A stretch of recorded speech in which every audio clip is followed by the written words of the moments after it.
The other part of my presentation is taking disease models a little further, and this is fascinating. We can make the patient's brain in the dish and the spinal cord, but it's quite immature. It doesn't really look like a living tissue.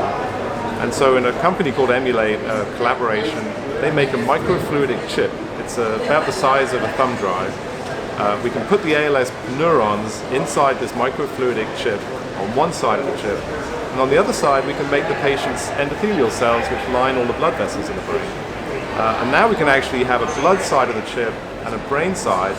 We can flow blood through the blood side of the chip and add drugs and see how it affects the neurons on top in real time.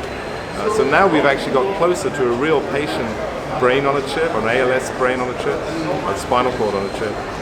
This is really leading to novel ways to test drugs again, because we can now flow them through the blood side. And there's this thing called the blood-brain barrier, which makes it difficult to do that outside of the brain. So that's another exciting addition. So if you add that to answer ALS, we're really, I think, taking the cutting edge of technologies with stem cells to ultimately treating ALS. 10 years ago, before Shinya Yamanaka discovered that you could take an adult fibroblast or skin cell, reprogram it, and then turn it into spinal motor neurons that die in ALS.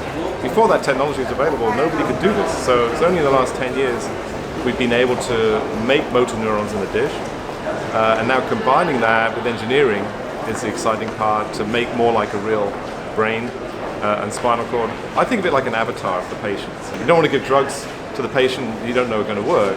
So we create an avatar in the dish, or a molecular twin of some type, and you test drugs on the patient's avatar in the dish. And that way you can test 1,000 drugs, pick the one that works, and give to the patient.